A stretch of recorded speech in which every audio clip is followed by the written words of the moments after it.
पकौड़ी बनाओ ना, थोड़ा सा दाल चावल दिल उतनी सुन पेटो ना भरल।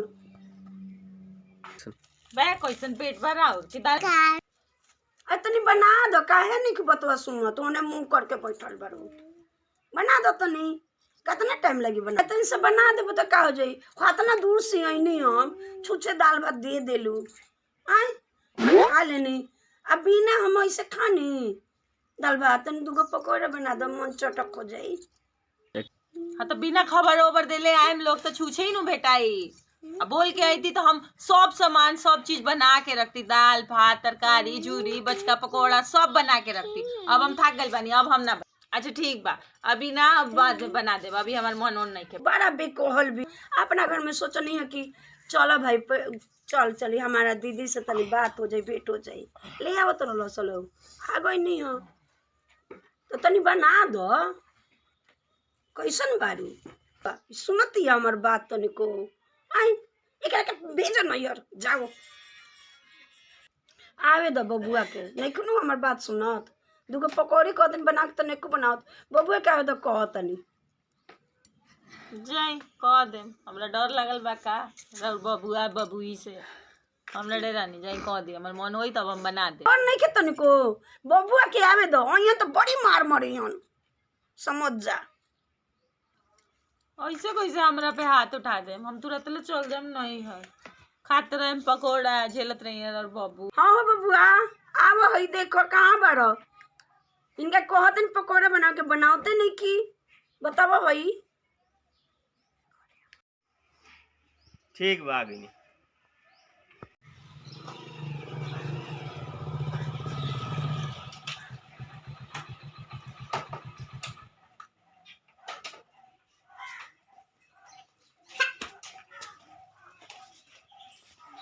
चाची बोला का कहत रहलू है?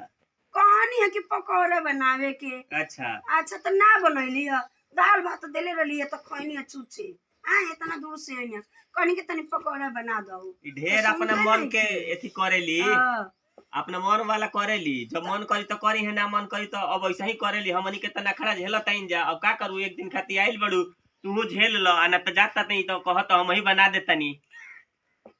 रहुआ कह के बनाई मुंह बनाई हन, तू जीदे पड़ गेल बड़ू उहे बनी है ना, उहे बनाई हन चलो तो ठीक बा। खाली हमहू कह के देखत तनी हमार कितना दिन के बाद तो आइल बड़ी है, कहत तनी तो ओकर बादो तू नखड़ा कइले बड़ू। बना दे तू तो एथी रही तू खाऊ के चल जे, का दिक्कत बा। भात हतनी सुन बचर हल उहे खिले हो खबू, उतना तेज तो हौ ना कि तनी कुछ बना के खिया दी चटक मटक। हाँ मतलब का चटक मटक, हम सवेरे से काम में लागल बानी, वहाँ के एक तो बोल के ना आई लोग, बोल के आई लोग तो हम कुछ बना के भी रखती। अब बना देले बानी, जो बनैले रहनी वो खिया देनी। अब वो में पकौड़ा चाहिए पकौड़ा चाहिए, हमारे दे थाकेला ना का बना देम, जब बनाए के हुई बाद में, हम ना बनाए अभी गइल रहनी है कहानी है। बाकी अब एकदम मेहरारू सुनत नहीं थे, लागता कि बनाई ना, हमारा तो ऐसने बुझाता। अब का करी बताव, कैसन जिद्दी बिया रे, ई बात ना कहते तबो नहीं की बनावो कैसन बारी। अब ऐसने बाड़ी का करी, झेलही के बा। हम तो झेलते बानी, तू झेल। हम ना झेलब, एकरा के नैहर भेज ना झेलबू तब का करबू, नैहर जाई ना, बड़ा जिद्दी ही ऐसन कर कि चल हम ही बना दे तनी पकौड़ा। अगर तू पकौड़ा खातिर जिद पड़ल बड़ू तो हम ही बनाओ तनी खा ली हो। हम तो पकौड़े खोइबे करब मानम ना, लेकिन ई बड़ा जिद्दी औरत भी, ऐसन जिद्दी ना चाहिए बहु हमरा। ढेर जोर जोर से मत बोलो, झगड़ा ही नो ही झगड़ा कर ली ठीक बा।